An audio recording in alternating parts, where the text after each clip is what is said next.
ప్రముఖ సినీ రచయిత బుర్రా సాయి మాధవ్ ఒక సినిమా కథను ఉద్దేశించి పరోక్షంగా ఆయన సంచలన వ్యాఖ్యలు చేస్తూ సామాజిక మాధ్యమాల్లో ఒక పోస్ట్ పెట్టారు.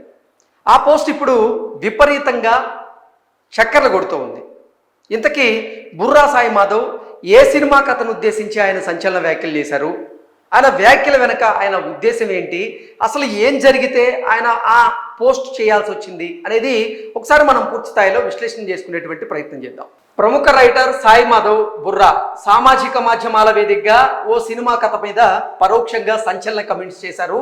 ఈ సందర్భంగా ఆయన తన ఫేస్బుక్ ఖాతాలో నా కథతో మొదలై వేరే కథతో పూర్తవుతుంది, ఒక్క మాట కూడా చెప్పకుండా ఇష్టం వచ్చినట్లుగా మార్చేసుకున్నారు, కథని మానభంగం చేశారు, నాది రివెంజ్ డ్రామా కాదు, నా సోల్ వేరు, అసలు ఆ కథే వేరు అంటూ బుర్రా సాయి మాధవ్ సామాజిక మాధ్యమాల్లో ముఖ్యంగా ఫేస్బుక్ ఖాతాలో ఆయన ఈ పోస్ట్ను అయితే పెట్టడం జరిగింది. దీనిపైన నెటిజన్లు అయితే భిన్నంగా స్పందిస్తూ ఉన్నారు.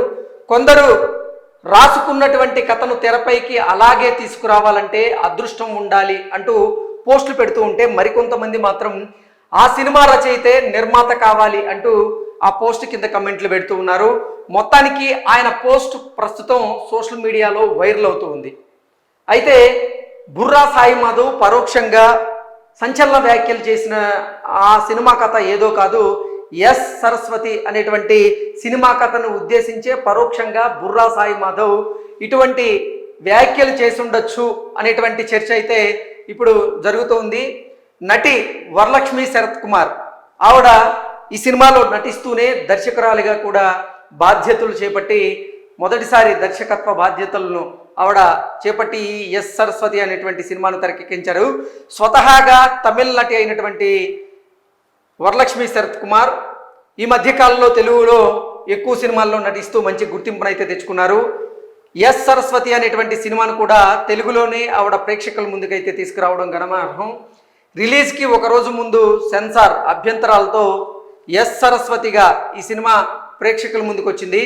వరలక్ష్మి శరత్ కుమార్ మొదటిసారి దర్శకత్వం చేస్తూ ఉండడం, ప్రమోషన్ కంటెంట్ వర్కౌట్ కావడంతో ఈ సినిమా మీద ప్రేక్షకుల్లో అంచనాలు అయితే పెరిగినట్లుగా తెలుస్తుంది. సో మొత్తంగా చూసుకున్నట్లయితే బుర్రా సాయి మాధవ్ అతను ఈ మధ్యకాలంలో తన స్వీయ దర్శకత్వంలో ఒక సినిమా తెరకెక్కించబోతున్నాడు అనేటువంటి వార్తలు కొన్ని వచ్చాయి. అయితే కొన్ని కారణాల వల్ల ఆ సినిమా నుంచి తర్వాత ఆయన తప్పుకున్నారనేటువంటి వార్తలు కూడా వచ్చాయి. దానికి తోడు వరలక్ష్మి శరత్ కుమార్ ఒక సినిమాలో నటిస్తూ ఆవిడే దర్శకత్వ బాధ్యతలు ఇస్తున్నారు ఆ సినిమాకంటూ కూడా మరొక వార్త వచ్చింది.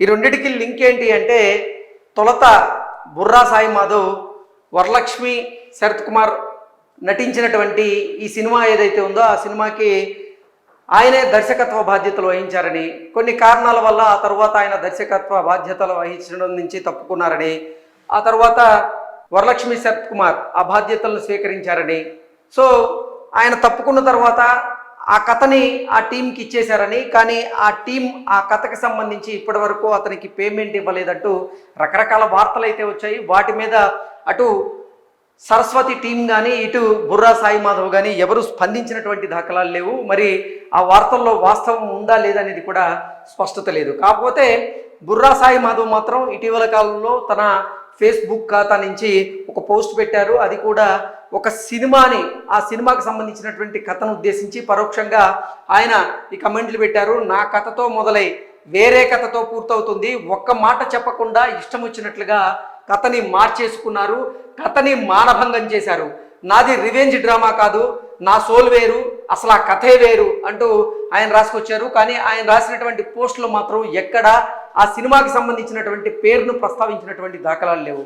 కాకపోతే సామాజిక మాధ్యమాల్లో మాత్రం ఆయన ది సరస్వతి అనేటువంటి సినిమాను ఉద్దేశించే ఈ పోస్ట్ చేసి ఉండొచ్చు అనేటువంటి చర్చ అయితే జరుగుతుంది. కానీ దీని మీద ఇప్పటి వరకు ఇటు బుర్రా సాయి మాధవ్ గారు కానీ అలాగే ది సరస్వతి అనేటువంటి టీంకి సంబంధించి, అంటే ఆ మూవీకి సంబంధించినటువంటి టీం కానీ వరలక్ష్మి శరత్ కుమార్ కానీ వీరెవరు కూడా స్పందించలేదు. కాబట్టి అసలు ఇది దేన్ని ఉద్దేశించింది అనేది అయితే ఒక స్పష్టత లేదు. కానీ చర్చ అయితే ఈ సినిమాను ఉద్దేశించే చేసింది అనేటువంటి చర్చ అయితే జరుగుతుంది.